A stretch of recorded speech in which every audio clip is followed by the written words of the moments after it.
हमारे सभी दर्शक बंधुओं को राम राम। साथियों, अक्सर हमारे मन में यह पीड़ादायक प्रश्न उठता है कि मैंने इतनी प्रार्थना की, फिर भी भगवान ने क्यों नहीं सुना। कई बार भक्ति के मार्ग पर चलते हुए इंसान इतना टूट जाता है कि उसे लगता है कि ईश्वर बहुत निठुर है। इस गहराई को समझने के लिए शास्त्रों के दृष्टिकोण से एक मार्मिक और ज्ञानवर्धक कथा यहाँ प्रस्तुत करते हैं, जो आपके लिए बहुत ही लाभप्रद होगी। साथियों, प्राचीन काल की बात है कि एक बहुत ही निष्ठावान ब्राह्मण था जिसका नाम देवदत्त था।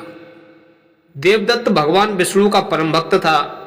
उसने वर्षों तक तपस्या की, निर्जला व्रत रखे और प्रतिदिन घंटों मंदिरों में बिताए, लेकिन उसके जीवन में दुखों का अंत नहीं हो रहा था।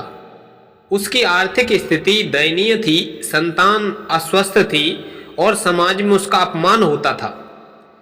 एक दिन क्रोध और गिलानी में भर करके उसने मंदिर की मूर्ति के सामने रोते हुए कहा, हे प्रभु, क्या आप बहरे हैं? क्या मेरी पुकार आपके बैकुंठ तक नहीं पहुंचती है? अगर आप मेरी पूजा नहीं सुनते तो इस भक्ति का क्या अर्थ है? उसी रात देवदत्त के स्वप्न में भगवान विष्णु प्रकट हुए।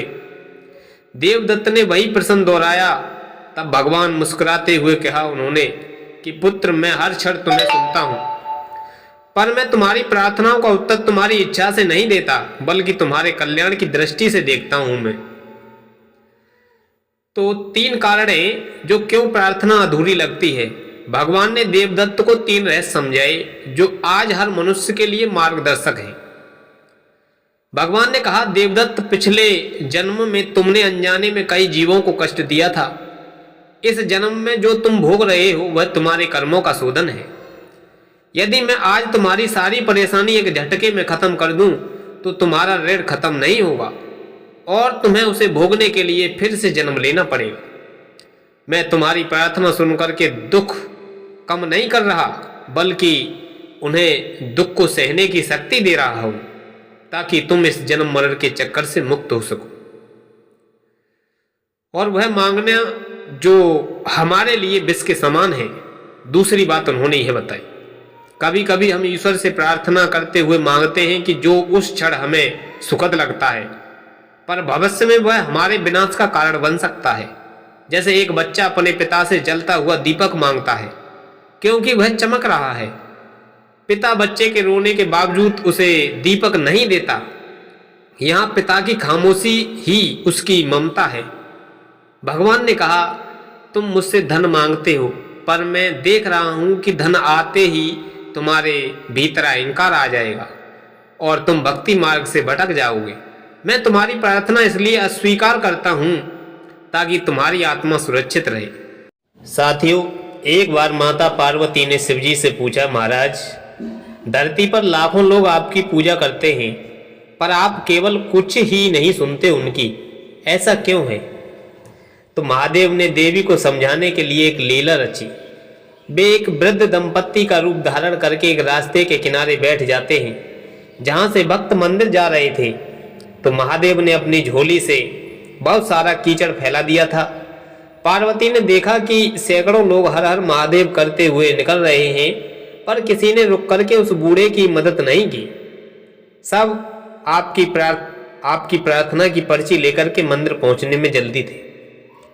अंत में एक साधारण सा व्यक्ति आया। उसने मंदिर जाने की परवाह न करते हुए पहले इस वृद्ध की मदद की और कीचड़ साफ किया। महादेव ने पार्वती जी से कहा, देवी, जो लोग केवल अपने स्वार्थ के लिए सुनो सुनो चिल्लाते हैं उसकी ध्वनि शोर मात्र है, लेकिन जो कर्म के माध्यम से प्रार्थना करते हैं उनकी पुकार बिना बोले ही मुझ तक पहुंच जाती है। निष्कर्ष इसका यह निकलता है कि भगवान सुनते हैं या समझते हैं।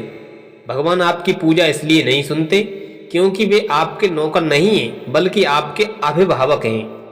जब ईश्वर आपकी प्रार्थना स्वीकार करते हैं तो वे आपका विश्वास बढ़ा रहे हैं। जब वे प्रार्थना टाल देते हैं तो वे आपके धैर्य की परीक्षा ले रहे हैं, और जब वे प्रार्थना का उत्तर नहीं देते तो समझ लें कि उनके पास आपके लिए आपकी सोच से कुछ बेहतर रखा हुआ है। भक्ति का अर्थ मांगना नहीं है, बल्कि समर्पित हो जाना है। और जिस दिन आप यह कहना शुरू कर देंगे कि प्रभु मेरी नहीं है यहाँ पर कुछ भी, आपकी इच्छा पूरी हो, उसी दिन से आपको महसूस होगा कि आपकी हर छोटी सी छोटी बात सुनी जाएगी। साथियों, यह ज्ञानवर्धक प्रसंग आपके लिए कैसा लगा, आप अपनी कमेंट बॉक्स में राय जरूर दें।